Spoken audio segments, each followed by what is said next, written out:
Hola, yo soy Guillermo Alejandro Pérez Lobato y les voy a dar una introducción a la física. ¿Qué es medir y por qué lo hacemos? Esta plática originalmente surge de que fui el ayudante del curso de laboratorio de óptica con la doctora Edna Hernández como profesora titular. Y notamos que los estudiantes tienen pues varias confusiones respecto a qué es hacer física y en particular para los propósitos y objetivos del curso de laboratorio de óptica, la parte que es más relevante es que tienen dudas sobre qué es medir y para qué hacerlo, cuál es el objetivo de medir. Entonces, hicimos esta plática para remediar esta situación que detectamos. Y querría comenzar por preguntar qué estamos haciendo aquí, tanto en el planeta Tierra, como pueden ver en esta imagen de nuestro planeta, en alguna parte de por aquí, en el centro de nuestro país, México, pero de manera más específica, ¿qué estamos haciendo en la Facultad de Ciencias, en la UNAM, y estudiando física en particular? ¿Qué es esto que llamamos ciencia y física? ¿A qué se refieren estos términos y estas palabras? ¿Y con cuál objetivo? ¿Para quién estamos haciendo esto? ¿Y a quién va a servir? ¿A los intereses de quién está respondiendo esta actividad que realizamos y llevamos a cabo? Estas son preguntas que me gustaría que se quedaran como telón de fondo. Si bien no son el tema principal de esta plática, sí son preguntas que son relevantes en la medida en la que estamos abordando detalles de la filosofía de la física, que al final es una actividad humana que sirve los intereses y los objetivos de alguien. Y esto es, pues, una invitación a que se lo pregunten. Y vamos a comenzar la plática con este tema. ¿Qué es la física y qué es hacer física? En una plática normal, en síncrono, les preguntaría qué es la física y qué significa hacer física para debatir brevemente las respuestas que propongan los estudiantes, que generalmente van sobre las líneas de que estamos haciendo ciencia, entonces valga la redundancia preguntarse qué es hacer ciencia y qué es la ciencia y de nuevo, ¿a quién sirve? Los intereses de quién sirve esta actividad. Entonces, ¿qué vamos a ver hoy en esta plática? Una perspectiva de qué es la física y cómo se hace, en dos partes. ¿Qué es y cómo se hace? Y después algunos rudimentos de metrología, en particular la parte que tiene que ver con incertidumbres. Que de nuevo, este subtítulo tiene dos partes. Los rudimentos de metrología por una parte y la parte de incertidumbres. Entonces, ¿qué es la física? La física es una actividad humana que realizamos personas, individuos que estamos en una sociedad. Y de lo que partimos al hacer física es considerar que existen las personas que hacen física y que existe el universo material que estudiamos de sistemas físicos y que estas dos cosas están separadas, que existe un universo material afuera de nosotros, afuera de las personas que hacen física, independientemente de estas personas, de estos seres pensantes, y que vamos a denominar sistemas físicos, que está compuesto de sistemas físicos, que en algún sentido nosotros como personas, como entes pensantes que podemos hacer física, podemos acceder a este universo, esta realidad material que existe afuera de nosotros, lo cual es una hipótesis muy fuerte, pero es una hipótesis crucial, necesaria para trabajar, para poder avanzar. Entonces, asumimos que existen estos sistemas físicos que podemos delimitar, distinguir de manera cualitativa y vamos a ver después medir de manera cuantitativa, numérica, y acerca de los cuales vamos a llevar a cabo un discurso. Y este discurso es un modelo teórico que en algún sentido primero reside dentro de nuestra cabeza, dentro de nuestra imaginación. Existe esta cosa que se llama modelo teórico, que abstrae y recoge las características más notables y sobresalientes del sistema físico que estemos estudiando. Entonces, del sistema físico no se queda con todas las características. En este caso, por ejemplo, descarta el color, pero puede recoger las características más importantes del sistema que estemos tratando. En este caso, por ejemplo, puede ser la forma y la orientación. Son las características que recoge el modelo teórico del sistema físico, aun cuando descarte otras, ¿no? Depende de cuáles consideremos relevantes. Entonces, ¿cómo accedemos a este sistema físico, a este universo material, este universo de la realidad material que existe afuera de nosotros? Pues esta es la hipótesis clave y crucial, que accedemos a este sistema físico a través del proceso de medición, en particular, medición cuantitativa y numérica. Y la pregunta es, ¿por qué? ¿Por qué haríamos eso? ¿Para qué? ¿Con qué objetivo? Pues, eventualmente, el estudiar un sistema físico en específico, llevar a cabo mediciones y crear un modelo teórico de un sistema particular, tiene como un objetivo final llevarlo a una aplicación. Aquí quise representar una fábrica con este diagrama, este dibujo, en donde se hacen muchas réplicas de este sistema físico que eventualmente pues, tiene un impacto, por ejemplo, económico. Pero el impacto puede ser no solo económico, sino también, por ejemplo, social, medioambiental o de alguna otra aplicación que impacte a las personas en nuestra sociedad. Entonces, ¿cómo se hace la física? Pues en la escuela primaria y secundaria nos enseñan que hay una cosa que llamamos método científico, que en la plática síncrona preguntaría qué es el método científico, qué entienden por este término, y generalmente dicen algo sobre las líneas de que se observa la naturaleza, luego se crea una hipótesis, luego se determina un experimento para corroborar o refutar la hipótesis, y se realiza el experimento y se corrobora o se refuta la hipótesis. Pero este modelo es un modelo muy lineal, en donde hay una serie de pasos muy bien delimitados, los cuales no siempre se siguen. Y no es un buen modelo, porque lo más frecuente es que en realidad tengas en mente una aplicación, un objetivo al que quieres llegar y intentes hacer algo, ¿no? Intentes resolver una ecuación, intentes meter algo a la computadora, intentes hacer un experimento, una prueba, y lo que es más frecuente es que después no funciona. Y no sepas por qué no funciona. Y eso es bastante frustrante. Es en realidad un proceso de aprendizaje, de crecimiento, de prueba y error, llevar a cabo estas actividades y ver qué funciona y qué no funciona. Pero no es como que haya una hipótesis ya perfectamente formada desde el inicio y después se cree un experimento que la corrobora o la refuta, porque pues las cosas no salen así, no es tan lineal. Y no es un buen modelo justamente porque es demasiado lineal y rígido, inflexible. Y la ciencia realmente es una actividad humana viva, la cual es mucho más grande y viva que un modelo tan lineal, que lo que hace pensar un modelo tan lineal, que no es un buen modelo para esta aplicación. Entonces, veamos otras formas de entender qué es la física, qué hace la física.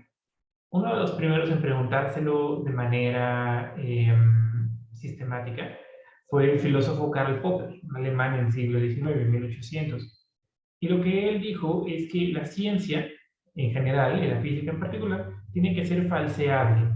O sea, tiene que hacer predicciones para las cuales haya un experimento que pueda fallar y que el experimento pueda demostrar que la hipótesis es falsa. Y esto es clave y crucial, que no solamente se corrobore lo que la predicción dice, sino que sí se pueda refutar. Por ejemplo, el decir, todos los cisnes son blancos. Y esta frase para Popper tenía mucho sentido, porque en Inglaterra, donde él trabajó, en los años 1800, pues todos los cisnes eran blancos. Y él decía que esta es una frase que cabe dentro de la ciencia porque se puede encontrar un contraejemplo, por ejemplo, un cisne negro, los cuales no se habían observado en Inglaterra en esas épocas, pero cuando llegaron a Australia, los observaron y dijeron, ah, bueno, pues sí existen cisnes que no son blancos, ¿no? En particular que son negros, por ejemplo. Y Popper diría que es una frase sujeta a que se pueda refutar, a ser falseable. Entonces, cabe dentro de la ciencia. Es una frase, pues, científica. Es cómo se hace la ciencia. Ahora, queremos también que la ciencia sea internamente consistente. Esto es, que no haya contradicciones internas dentro de su marco de aplicación. Y esto nos lleva a la primera versión del problema de la demarcación. Para determinar dentro del universo del conocimiento humano que representé aquí con este rectángulo, qué es lo que se encuentra dentro de este círculo azul que llamamos ciencia, que denominamos ciencia, qué está dentro y qué está fuera de este rango. Notarán que tiene un borde poroso y difuso, porque hay un montón de actividades que están en el borde, que son limítrofes de la ciencia, pero que pueden ser o no ciencia dependiendo de cómo se ven. Por ejemplo, el momento histórico. El psicoanálisis, en algún momento, cuando comenzó con Carl Jung y con Freud, estaba claramente fuera de la ciencia. No era una disciplina científica, pero eventualmente toma un cierto cariz, un cierto matiz y se mete dentro de esta parte de la ciencia. Hay un montón de investigaciones, por ejemplo, sobre lo paranormal, que utilizan métodos de la ciencia, que llevan a cabo experimentos y que hacen mediciones, que pues es difícil descartar su método como un método no científico, pero que tal vez es difícil de marcar en dónde están dentro de este lado, si están dentro o fuera de este rango de lo que llamamos ciencia. Y no se pueden descartar tan fácilmente. El problema de la demarcación es un problema muy, pero muy complicado, que no está resuelto de manera clara. En particular, es importante que sepan que la ciencia no lo resuelve de manera interna, sino que requiere de la filosofía para demarcar qué es ciencia y qué no. O sea, no hay un modelo científico para determinar qué es ciencia y qué no, sino que necesitamos recurrir a un modelo epistemológico o filosófico que está más allá de la ciencia, que abstrae más que la ciencia misma, y que se pregunta, pues, qué sí es y qué no es dentro del conocimiento humano que cabe dentro de la ciencia. Pero una buena primera aproximación es decir que queremos que sea internamente consistente, que no haya contradicciones internas dentro del rango de marco de la aplicación del conocimiento que estamos generando. Ahora, otra parte de los modelos modernos, de cómo se hace la ciencia y qué es la ciencia, es el que propuso Thomas Kuhn en su libro sobre las revoluciones científicas, que dice que avanza en periodos normales y revolucionarios. Esto es que en periodos normales de ciencia hay un paradigma que es un conjunto de métodos y problemas aceptados por convención que no se ponen en duda. Por ejemplo, el paradigma ptolomeano, que decía que el Sol gira alrededor de la Tierra y se hacían cálculos con este paradigma, con estos métodos y con problemas de, por ejemplo, predecir eclipses o predecir las fechas de Pascua y las fechas lunares, que pues son aceptados por convención y funcionaba bastante bien. Y de repente llega alguien o algo pasa, un problema que no se puede resolver con este método y este paradigma, que rompe con este paradigma. Por ejemplo, sucede la revolución copernicana, en donde Copérnico propone que la Tierra gira alrededor del Sol y que de hecho su modelo era menos bueno que el modelo ptolomeico en su época, que resulta que el modelo de Ptolomeo funcionaba mejor que el modelo original copernicano, porque a Copérnico le faltaba proponer que las órbitas no son circulares, sino elípticas.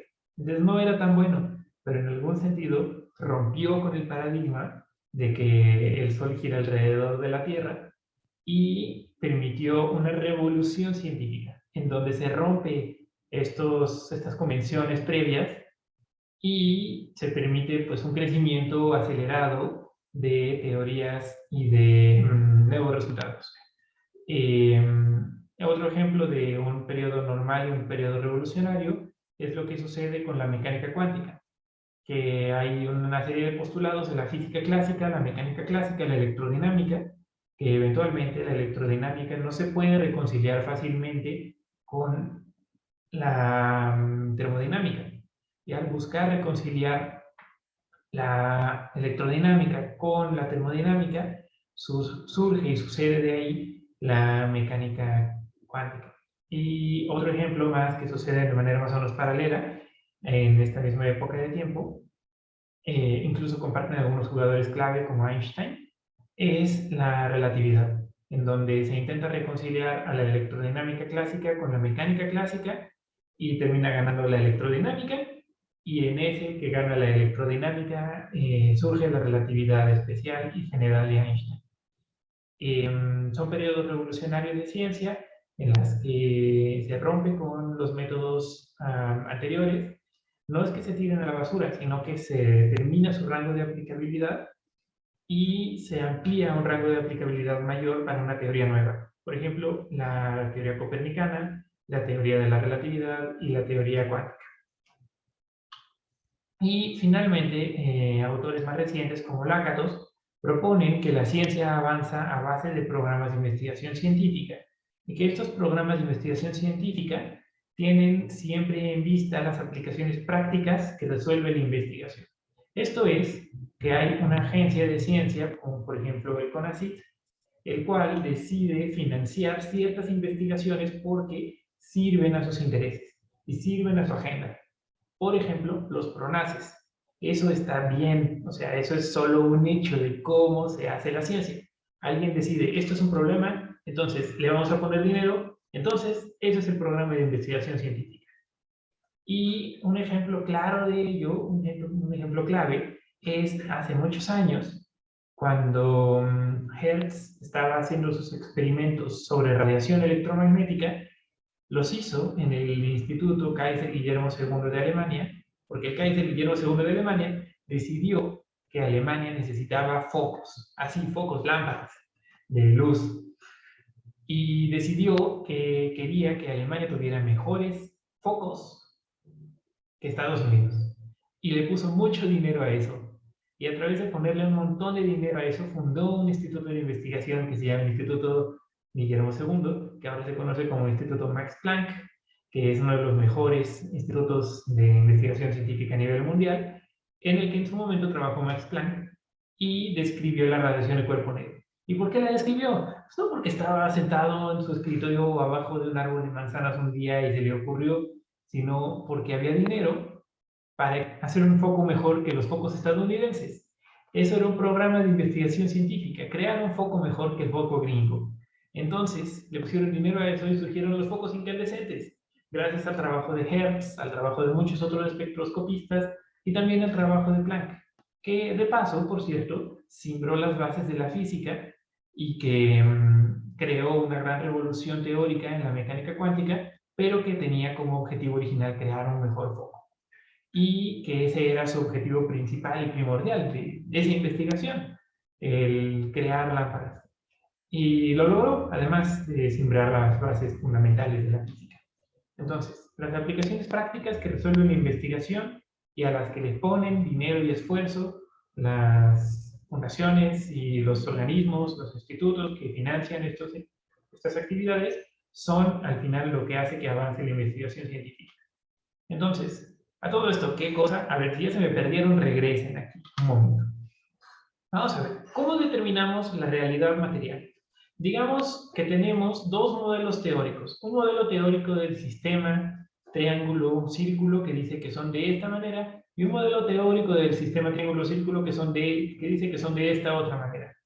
Se ve que son cualitativamente diferentes estos dos modelos, ¿no?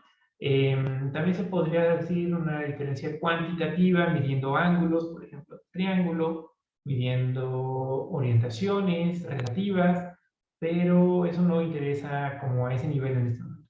Son claramente diferentes ideas de cómo puede ser la realidad material del sistema triángulo-círculo en este caso. ¿Y cómo determinamos cuál está bien y cuál está mal? Pues necesitamos interrogar a la naturaleza, interrogar a la realidad material que está allá, más allá de y afuera de nosotros, como seres pensantes, como personas pensantes que hacen física. Necesitamos interrogar al sistema físico.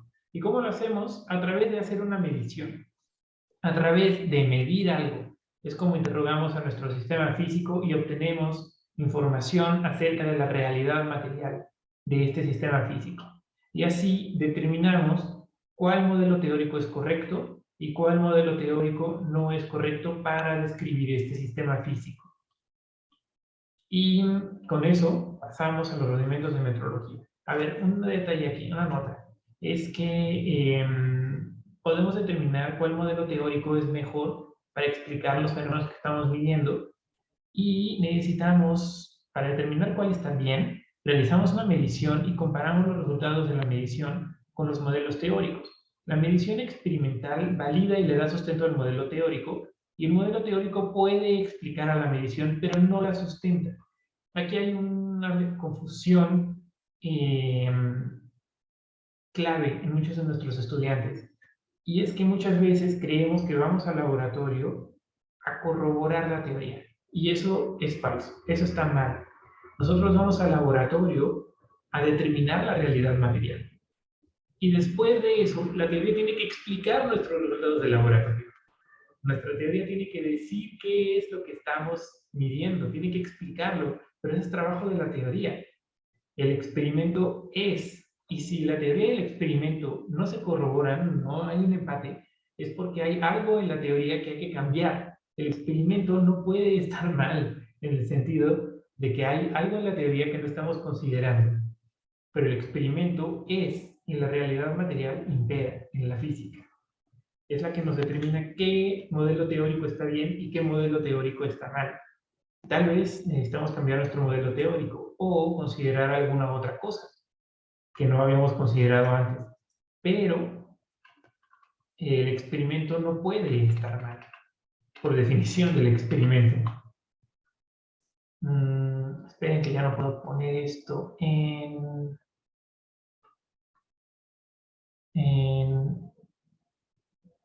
vamos, ahí está. A ver, creo que esto me gusta más. Entonces, pasemos a rudimentos de metrología. Antes de pasar a los rudimentos de metrología, una nota que es que en este tema hay trabajo, que hay cursos especializados en metrología, por ejemplo, en la maestría interinstitucional de Ciencia y Tecnología del CIDESI, hay una especialización en metrología y hay un centro que se llama el CENAM, el Centro Nacional de Metrología, que está aquí en Querétaro, que se dedica básicamente a ser el referente de todo lo que tiene que ver con medidas, con medir en México, en el país.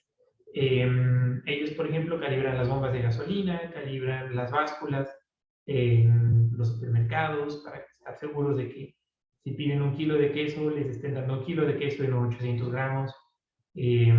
Calibran la hora nacional. Entonces, cuando en el noticiero les dicen son las 8:06 de la noche, pueden estar seguros de que esa hora es correcta porque el CENAM rastrea esa hora a un reloj que tiene que realiza el experimento del estándar internacional de tiempo, de medida de tiempo, el segundo, que es un reloj atómico de cesio que utiliza una transición hiperfina para generar luz que funciona como la referencia y el estándar de medición de la definición misma del segundo.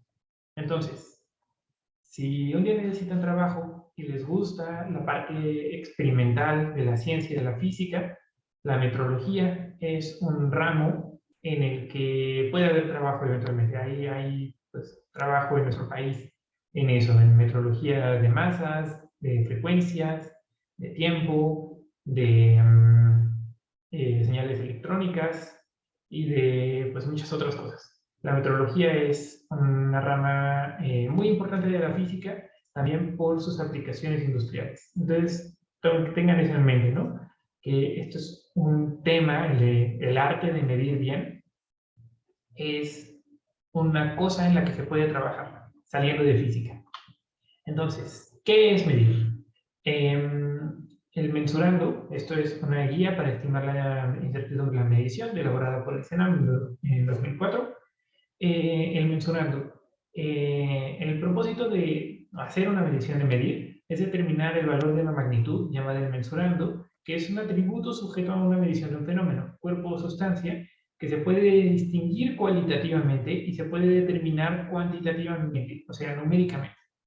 Y la definición del mensurando es vital para obtener resultados buenos en la medición. Y frecuentemente se mide algo distinto a lo que es el objetivo original medir, porque la definición está mal. Vamos a regresar sobre este punto en un momento más. Entonces, la imperfección natural de la realización de mediciones hace imposible conocer con certeza absoluta el valor verdadero de la magnitud. Toda medición lleva implícita una incertidumbre. Pues un parámetro, la incertidumbre es un parámetro que caracteriza la dispersión de los valores que pueden ser atribuidos razonablemente al mensurando.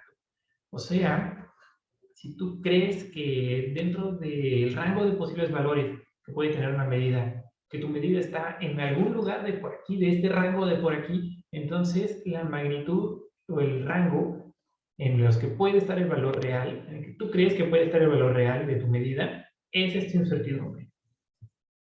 Por este motivo, cuando medimos algo, por ejemplo el valor medido X, siempre se tiene que reportar como el valor medido central, delta X0, más o menos su incertidumbre delta X.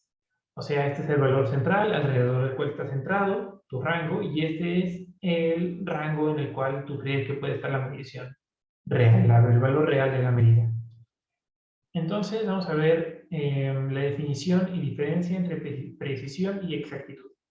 Digamos que tenemos un conjunto de valores medidos en un experimento, que están aquí representados por las flechas azules, en cada cual de ellas hay una incertidumbre instrumental asociada de cada medida, representada por estas pequeñas barras de incertidumbre azules.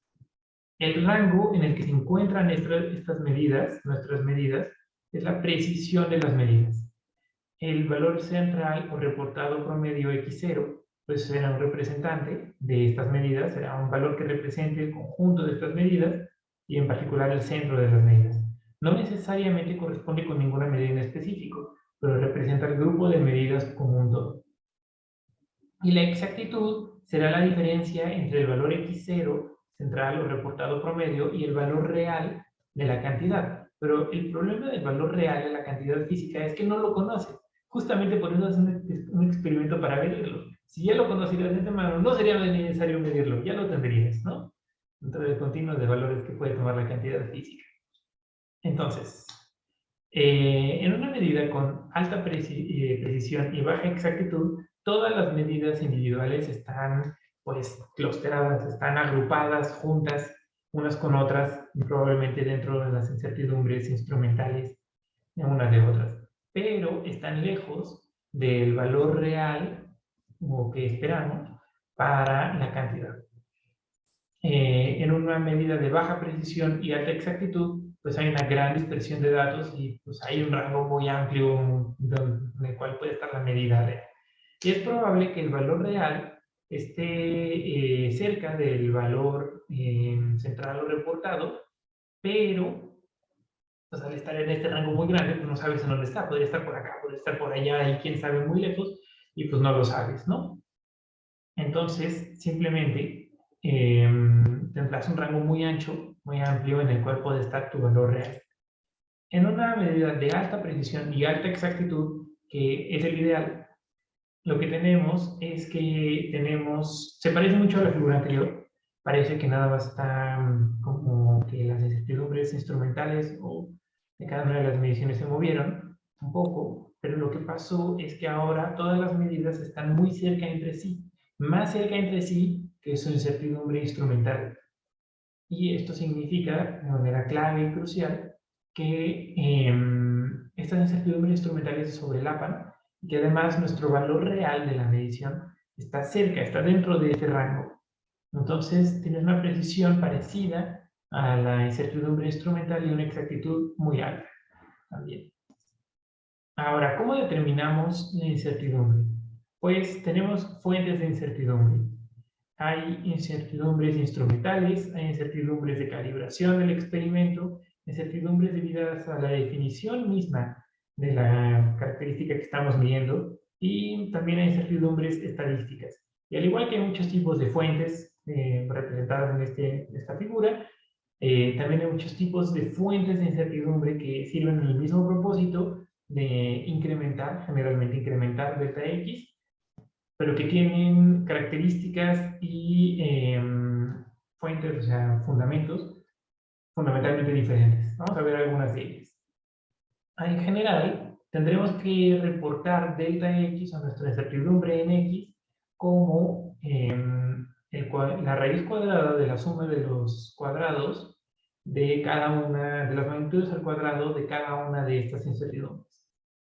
Esto es alguna norma, pues es una norma euclidiana, claramente, para la incertidumbre, pero por convención se adopta esta convención para reportar y determinar la incertidumbre final en una medición. Ahora, como les decía, hay muchas fuentes de incertidumbre y una que frecuentemente no se toma en cuenta, pero que se tiene que tener en mente, es la incertidumbre, la definición misma del sistema físico que estamos midiendo. Un ejemplo de este mismo documento de hace rato es que si se manifiestan mensurando, por ejemplo, como el diámetro de una moneda de un peso, la incertidumbre requerida para reportar al final el valor de nuestra medición es mayor que cuando se define a lo que estamos midiendo como el diámetro del círculo más pequeño que circunscribe la moneda. Y esto es porque la moneda no es un círculo, no es un círculo perfecto. Entonces, pues el diámetro no está bien definido. No, hay que notar el modelo físico de la moneda. Asumimos de alguna manera que la moneda es un círculo, pero pues no lo es, no es un círculo perfecto.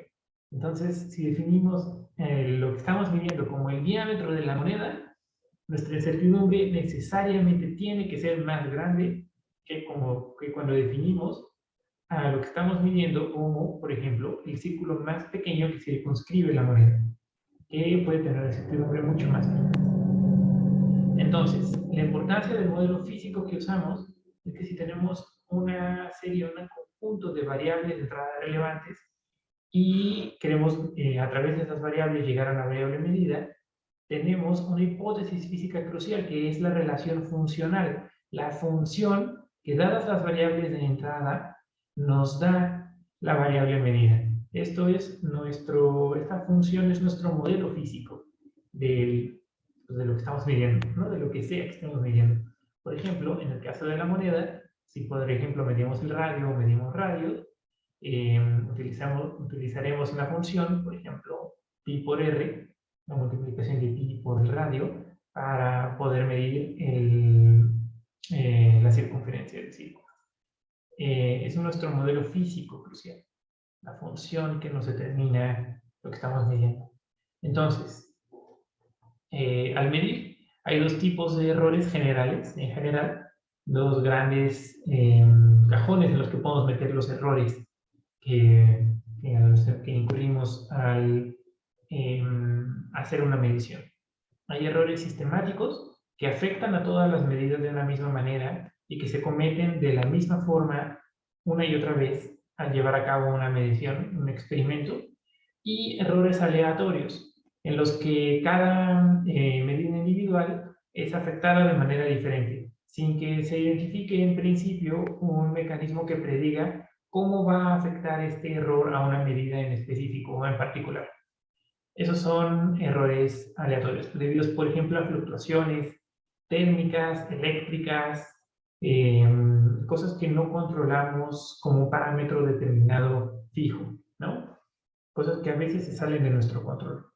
Mientras que en errores sistemáticos puede haber parámetros que nosotros fijamos y que van a afectar a una medida, a todas nuestras medidas de la misma manera. Porque sabemos, tenemos un modelo físico de cómo están afectando a nuestra medida. Ahora, otras cosas que deberían de saber es el tema de cifras significativas. La idea general es que no puedes medir algo con más precisión que su incertidumbre. Si yo estoy midiendo, por ejemplo, la longitud de este celular, y lo estoy midiendo en unidades de pulgadas, les puedo decir que mide, por ejemplo, como 3 pulgadas, pero no puedo decir que mide como 3 pulgadas y un cachito o 2 pulgadas y un cachito, porque mi unidad mínima de medida es la pulgada. ¿no? No puedo medir algo con más precisión que la resolución mínima del instrumento con el que estoy midiendo. Lo cual suena paradójico si lo piensan un rato, pero hay que pensarlo tantito. En un ejemplo, por ejemplo, es que si mido con un valor central o reportado x0 igual a 5.8792, pero mi incertidumbre es 0.2, entonces hay que preguntarse si tiene sentido, algún sentido físico, las cifras 0.792.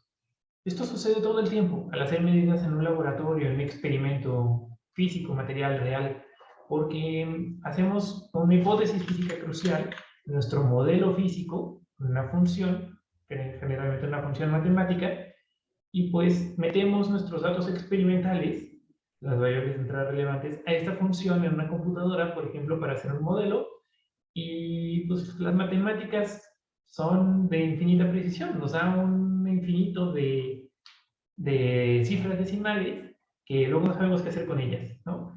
Y que hay que preguntarnos si tiene realidad física o importancia física estas cifras extra que nos está dando nuestro modelo físico, pero que pues, tal vez no podemos medir. Entonces no tiene ninguna relevancia, no puede tener ninguna importancia si no lo puedes distinguir. Y por eso hacemos uso del redondeo, que es lo de las calificaciones. Ustedes ya lo saben. Ese 0.5 sube, el famoso 0.5 sube. Entonces, la pregunta es, ¿cómo se debe reportar correctamente la cantidad, por ejemplo, 5.8792 con incertidumbre de 0.2? Pues se tiene que reportar redondeando, en este caso para arriba, porque después del 8 hay un 7, y el 7 es más grande que 0.5, entonces el 0.8 sube 0.9 y terminamos con x igual a 5.9 más o menos 0.2. Fíjense que aquí nuestra medida tiene el formato correcto de un valor central reportado y una incertidumbre, que es el rango de que pensamos que puede estar el valor real de nuestra medición. Es x igual a x0 más o menos delta x. Ahora, ¿cómo calculamos esta incertidumbre? En una incertidumbre estadística, por ejemplo. En general depende del número de mediciones. Si el número de mediciones es más o menos mayor o igual a 10, entonces podemos usar la desviación estándar. Si es menor o igual si es menor a 10, por ejemplo 5 o 7, en general queremos usar la desviación absoluta máxima, que es el valor máximo entre el valor máximo menos el valor mínimo. Y eso nos da la incertidumbre estadística. La incertidumbre instrumental, por ejemplo, es la mitad de la resolución de nuestro instrumento de medición. La mitad de la mínima escala. En una regla que mide en milímetros, por ejemplo, que tiene marcas cada milímetro, nuestra resolución es de 1 milímetro, entonces nuestra incertidumbre instrumental sería de medio milímetro, de 1 milímetro entre la mitad de la resolución de la mínima escala. Y para reportar la incertidumbre, de nuevo, hay que usar esto, que nos dice que nuestra incertidumbre será reportada con la raíz cuadrada, la norma, del cuadrado de la incertidumbre instrumental más la estadística. Lo dije al revés, pero no importa. De esos dos juntos. Entonces, pues, nada, lo subimos al cuadrado, lo sumamos y luego sacamos raíz cuadrada de la suma de los cuadrados. Ustedes ya saben esto. Ahora, tenemos que ver un tema de propagación de incertidumbres. Cuando tenemos varias fuentes de incertidumbre en cada una de las variables medidas, aquí, de las variables entradas relevantes, ¿cómo las propagamos? ¿Cómo las tomamos todas en cuenta? Y esto los invito a que consulten el documento que preparamos para ustedes en el curso de incertidumbres, cómo tratar incertidumbres, que dan más información al respecto. En la última sección viene, también consulten la bibliografía que les voy a dejar al final de este video, ya que ahí viene explicado paso a paso.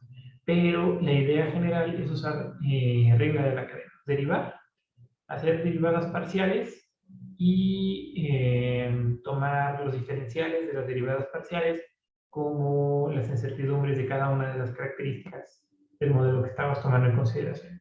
Vean los detalles ahí, por favor. En conclusiones de todo esto, conclusiones del contenido que vimos. La primera es que existen varios modelos que describen qué es hacer física, que al final es una actividad humana con ciertas características, y que tiene muchísima importancia la comunidad científica, o sea, el grupo, el conjunto de personas, gente que hace esta actividad, en gran medida determina qué está dentro de esta actividad y qué está fuera. Por ejemplo, a través de las comisiones dictaminadoras del SNI. ¿A quién le van a dar dinero para hacer su investigación y a quién van a apoyar y a quién no? Pues eso lo determina la comunidad científica misma. Entonces, la importancia de la comunidad y de las personas que están dentro de esta comunidad para demarcar los límites, sentar las bases y trazar la línea divisoria entre lo que sí es ciencia, lo que se tiene que apoyar y lo que no es ciencia y que se determina y se decide no financiar, por ejemplo. Es que lo demarca. Pero existen varios modelos para describir qué es hacer esta actividad humana, ¿no? Y varios criterios para determinar qué está fuera y qué está dentro. Y para determinar qué modelo teórico sirve para describir la realidad material que experimentamos realmente, físicamente, materialmente, necesitamos hacer una medición y comparar los resultados de la medición con nuestros modelos teóricos. Y la medición experimental valida y sustenta al modelo teórico. Y esto es muy importante, clave y crucial. El modelo teórico explica la medición, pero no la sustenta. O sea, la medición está fundamentando el modelo teórico. El modelo teórico tiene que describir lo que nosotros estamos midiendo. Y finalmente, todas las mediciones que realizamos del universo material que está fuera de nosotros tienen asociada una incertidumbre. Y que es necesario investigar y estudiar las fuentes de incertidumbre, en particular cómo se procesan y cómo se tratan estas incertidumbres. Conclusiones, aquí le pregunté a un curso anterior con qué se quedan ustedes, y es que la física es, lo que me dijeron algunos estudiantes, que la física es más que observar y hacer experimentos, que delimitar y responder qué es la física es difícil, no es trivial. En este sentido de que la física está versando, está haciendo discurso acerca de algo que está fuera de nosotros y fuera de nuestra persona, de nuestra mente, pues puedo decir que es como lo más democrático que existe. La idea clave es que el universo material está allá fuera de nosotros, entonces cualquier persona que haga un experimento va a interrogar al mismo universo material. El universo material es uno y es único para todos, para todas las personas.